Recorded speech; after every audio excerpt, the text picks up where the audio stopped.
Melting Moon, and today I'll be discussing my feelings on the new Pokemon Sword and Shield DLC. Before I do, I just want to say in what's on the screen is a speed paint of the two new legendaries that were announced along with this DLC. I feel a bit conflicted about it being paid DLC. After the whole Dexit thing went down and the games came out, I could see that the games were rushed. It wasn't just a bunch of Pokemon being removed, but graphics as well. I might do a review of Sword and Shield in a later video, but for now, I'm just going to be talking about this. I'm the type of person who is very distrustful of all sorts of companies. I understand that they're companies and that they need to make money, but in the back of my mind, I know that all they care about is getting that money out of me.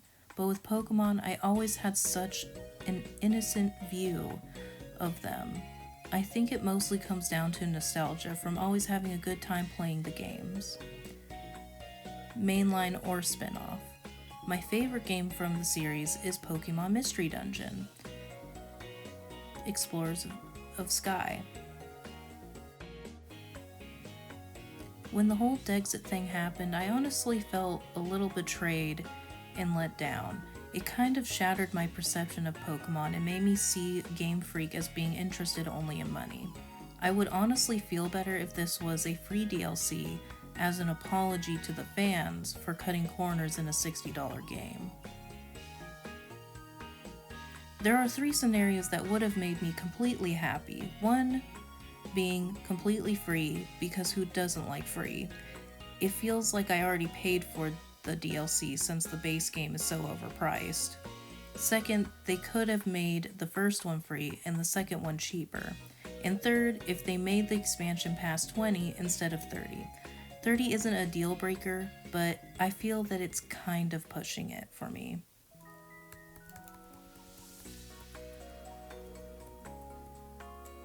My real gripe is about how the expansion passes only apply to one version.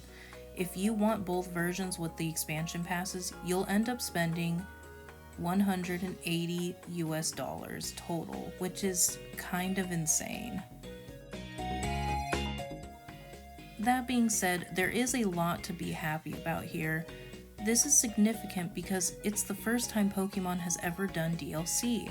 This is something I was hoping they would do since they announced they were doing a console game. The expansion pass is basically replacing the third version we usually get. Third versions, in my opinion, are just a very expensive DLC. You basically had to rebuy the game and play all the way through it just for a little bit of that new content.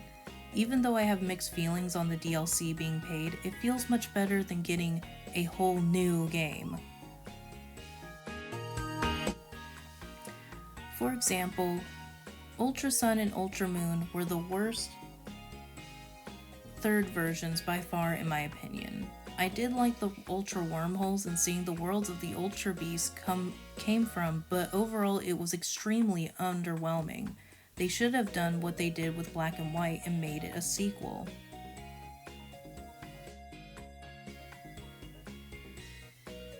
DLC in general is a new trend for Nintendo and I love it. My fiance says it's something that their new president has really pushed for. It used to be that we would just get so-so sequels with new features, but now we're getting more content for existing games, sometimes even free. For example, Breath of the Wild got 2 DLC, Fire Emblem got some DLC, Smash Bros is getting almost a new game's worth of content, and now Pokemon is getting it too.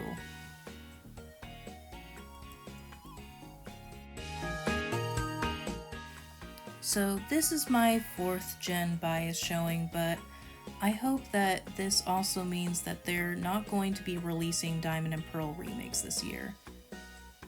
That would allow them to polish them and make a game more like Heart Gold and Soul Silver rather than Omega Ruby and Alpha Sapphire. I honestly hope that instead of Diamond and Pearl remakes, they heavily base them off of Platinum instead. I'm hoping that this means that will finally end the yearly release cycle while still getting content to tide us over. Now for my thoughts on the new Pokemon we have details on. Kubfu itself didn't wow me right away because I'm not really a huge fan of fighting types in general. He's got that whole cute legendary fighter thing going on, just like Marshadow, but he evolves, so I guess he's different enough. I do really like the idea of him evolving based on the story choices, and I hope it's not choose this item to evolve him into the Rapid Strike, choose this item to evolve him into the Single Strike. So I hope they follow through on the aforementioned idea. Urshifu's Rapid Strike form is my favorite out of the two because I feel like the design flows better, and the headband feels kinda weird on the other. I don't really have a strong opinion on their Dynamax forms because they're not all that different. They kind of look like the Single Strike form, but just either red or blue.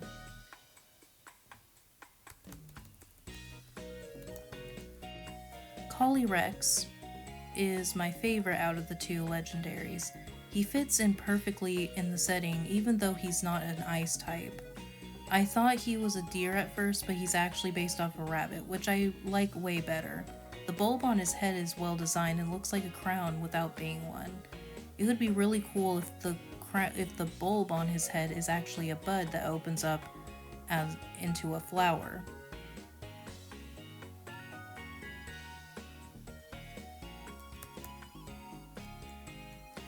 Now, Galarian Slowpoke. It's simple, but I actually like it.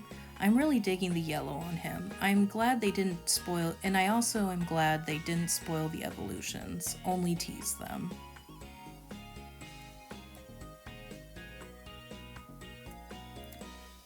Now, one more thing.